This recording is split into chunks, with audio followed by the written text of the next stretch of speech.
Timnas Indonesia U20 berhasil mengatasi perlawanan Timnas Argentina U20 di ajang Seoul Earth on Ice Cup 2024. Garuda Nusantara sukses menekuk tim Tenggo 2-1. Bertanding di Stadion Mokdong, Seoul, Korea Selatan, Rabu, 28 Agustus 2024, Indonesia versus Argentina berjalan ketat sejak awal.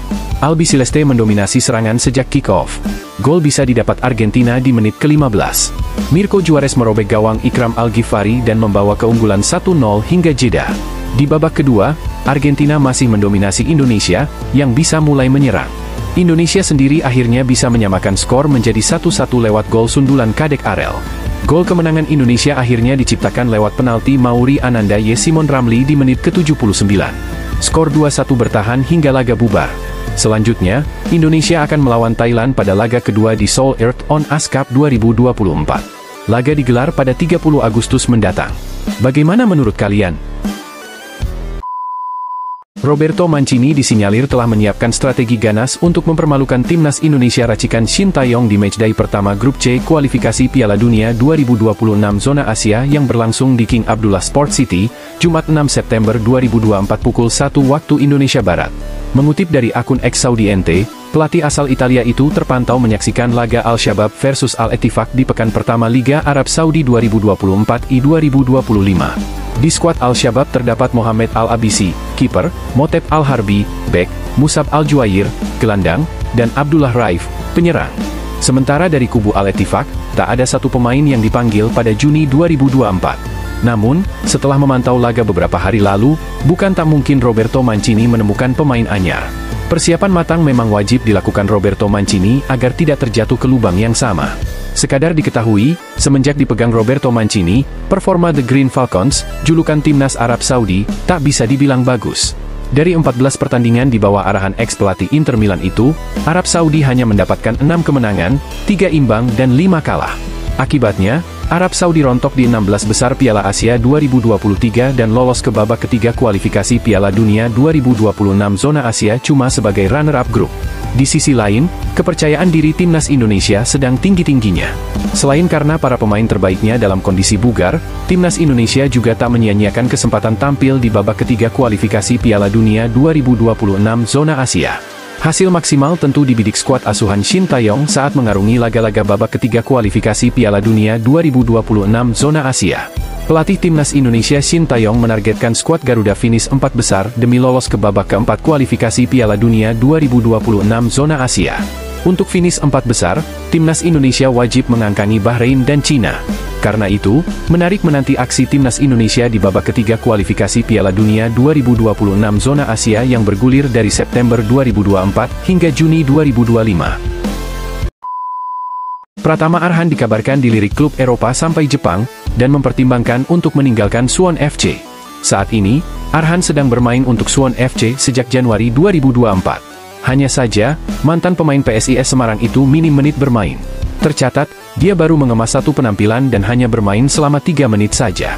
Meski begitu, Arhan tetap ditawarkan perpanjangan kontrak 1 musim oleh Suwon FC. Tapi Arhan ingin mendapatkan menit bermain yang lebih banyak.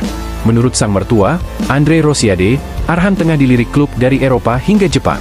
Ada sih beberapa skenario apakah tetap bertahan, atau tidak. Saya dengar dari Arhan apakah akan berangkat ke Eropa atau tetap di Korea di Suwon atau pindah klub di Korea, Jepang juga ada yang menawarkan, kata Andre. Yang jelas tidak pulang ke Indonesia. Karena menurut saya Arhan akan jauh lebih berkembang kalau bisa main di luar negeri, Andre menegaskan. Bagaimana menurut kalian?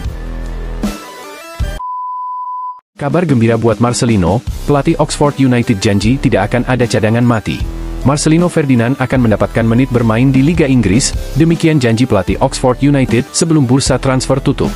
Marcelino Ferdinand boleh berharap akan memperoleh jatah bermain, walau peluang untuk itu tak terlalu besar. Wonderkid timnas Indonesia itu bergabung Oxford United saat divisi Championship sudah bergulir 2 pekan. Alhasil, ia tertinggal dalam hal match fitness dan pemahaman taktik dari pelatih Des Buckingham. Pada Sabtu, 24 Agustus 2024, Oxford memainkan pertandingan pertama sejak Marcelino tiba. Sesuai prediksi, mantan pemain Persebaya itu tak bermain pada laga Oxford kontra Blackburn Rovers tersebut. Tim milik Anindya Bakri dan Erick Thohir takluk dengan skor 1-2 dari mantan juara Premier League 1994-1995 itu. Fans tanah air patut bersabar dengan perkembangan Marcelino di tim utama The US. Sebagai perbandingan, Nathan Choyaon di kompetisi yang sama membutuhkan 1 tahun untuk memenangi debut di Swansea City. Dalam skenario terburuk, Marcelino bisa saja membutuhkan waktu yang sama, atau lebih lama, untuk tampil dalam seragam Oxford. Meski begitu, pelatih Des Buckingham mengindikasikan skenario itu tak akan terjadi di timnya. Ia tak menginginkan seorang pemain yang sama sekali tak berpeluang memperoleh menit main. Jika ada pemain yang tak mampu memenuhi standar, mantan pelatih Mumbai City itu lebih memilih meminjamkannya. Ini tentang memastikan kami mendapatkan pemain yang dibutuhkan, ujar Buckingham di Oxford Mail. Kami tidak akan meninggalkan pemain pada tempat di mana tidak ada sepak bola, menit main, untuk mereka, tegasnya. Pernyataan itu bisa diartikan Marcelino akan mendapat kesempatan di Kassam Stadium. Atau, pemain 19 tahun itu bakal dipinjamkan untuk memahami Liga Inggris di level lebih rendah. Kami akan melakukan lebih banyak untuk mengeluarkan pemain, terutama pada pasar peminjaman, terang Buckingham. Sangat penting bagi kami mengeluarkan pemain jika mereka tidak bermain di sini, demi perkembangan mereka, urainya. Bagaimana menurut kalian?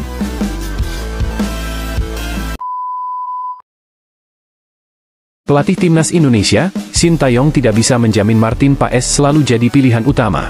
Penjaga gawang berusia 26 tahun itu tidak digaransi menjadi starter terus-terusan. Paes sudah bisa membela Timnas Indonesia.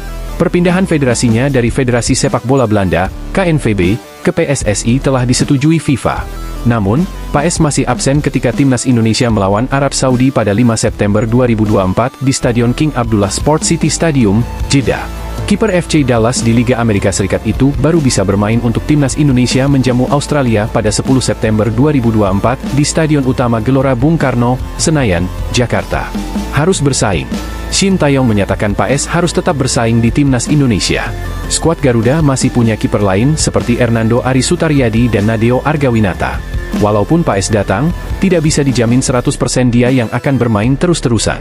Memang pasti menjadi kekuatan yang baik bagi Timnas Indonesia, ujar Shin Tae-yong kepada wartawan di Auditorium Plaza Mandiri, Jakarta, Jumat, 23 Agustus 2024. Tetapi ya sama aja, ini dunia persaingan. Jadi mau Hernando, mau Nadeo, siapapun itu harus bersaing yang baik.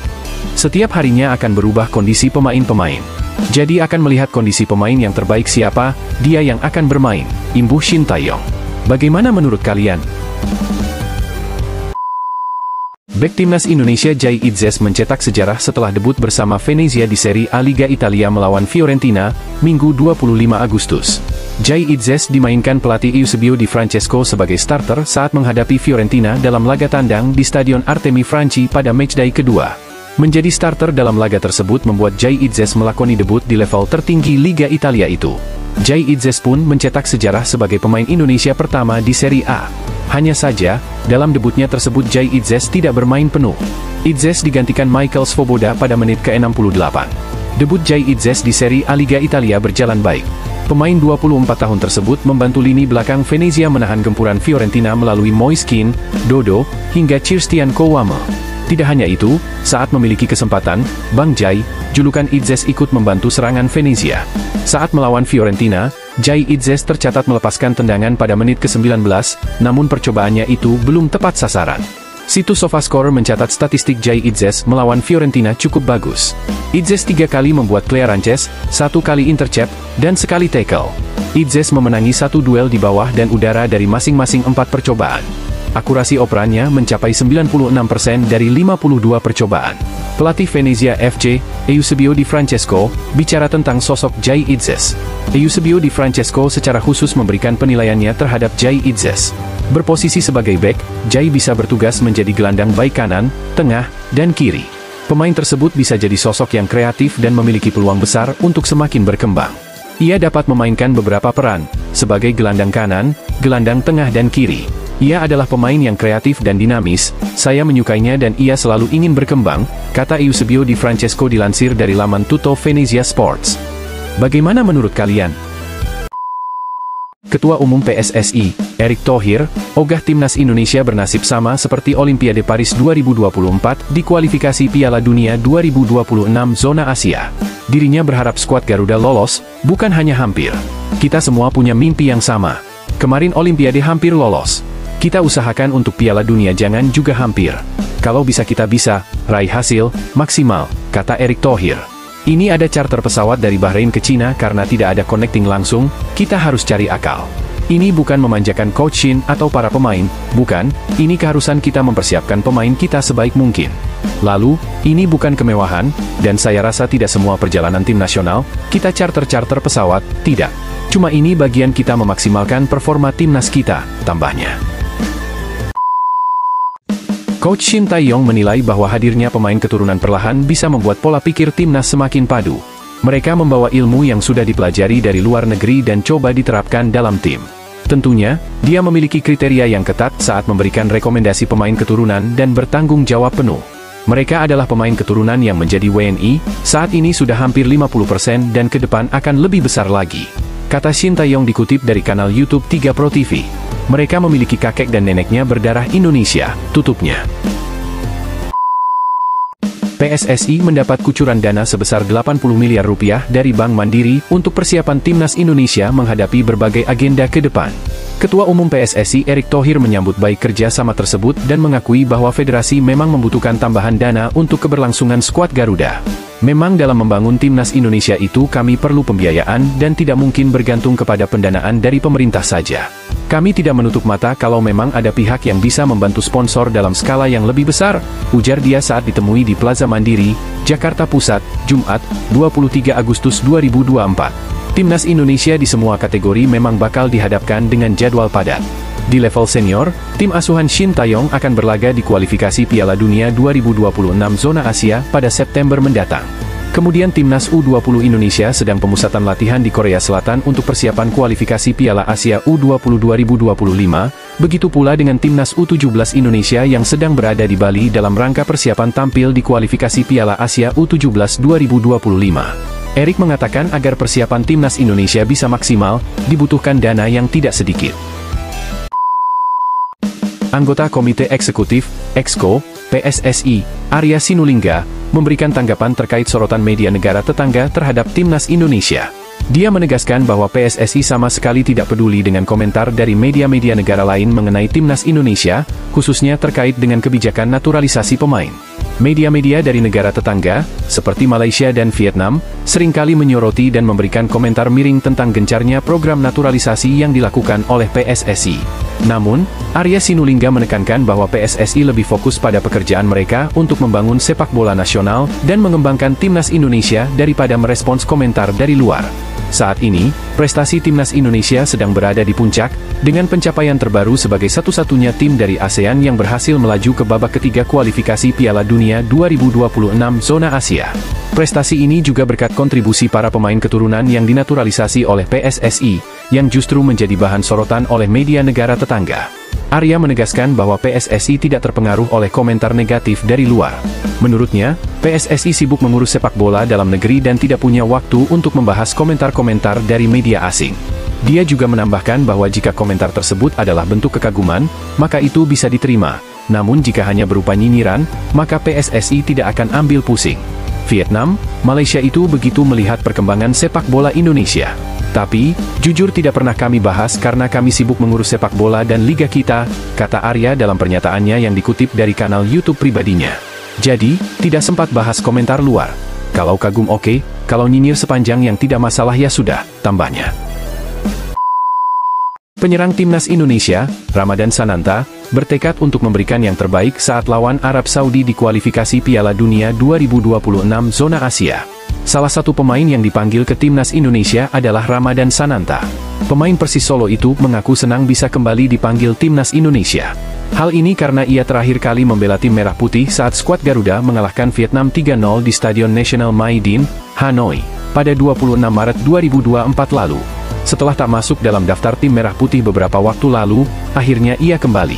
Ramadan Sananta antusias menyambut kabar baik dengan kembalinya ia dipanggil untuk membela timnas Indonesia. Saya bersyukur bisa kembali lagi dipanggil ke timnas, mungkin coach bisa kasih kepercayaan ke saya, ujar Ramadan Sananta kepada awak media di JS. Mantan pemain PSM Makassar tersebut memang dipanggil kembali ke timnas Indonesia. Namun, ia harus siap bersaing dengan para pemain lainnya. Hal ini karena Shin Tae-yong sepertinya masih mencari-cari solusi terbaik buat lini depan skuad Garuda. Seperti diketahui, permasalahan lini depan tim Merah Putih belum juga selesai. Setelah dipastikan kembali mendapat panggilan ke timnas Indonesia, Sananta pun bertekad untuk bisa bersaing mendapatkan tempat nantinya. Ini tantangan baru bagi saya karena ini persaingan yang sulit, saya harus kerja terus buat ke depannya, ucap Sananta. Tak hanya bertekad untuk mendapatkan tempat di skuad Garuda saja. Pemain asal Riau tersebut juga bertekad memberikan yang terbaik buat timnas Indonesia lawan Arab Saudi nantinya. Apalagi melawan Arab Saudi ini akan menjadi laga perdana tim Merah Putih. Tentu tim ingin bisa mendapatkan hasil maksimal nantinya. Namun, untuk mewujudkan hal itu tak akan mudah, karena Arab Saudi juga bukan lawan yang mudah.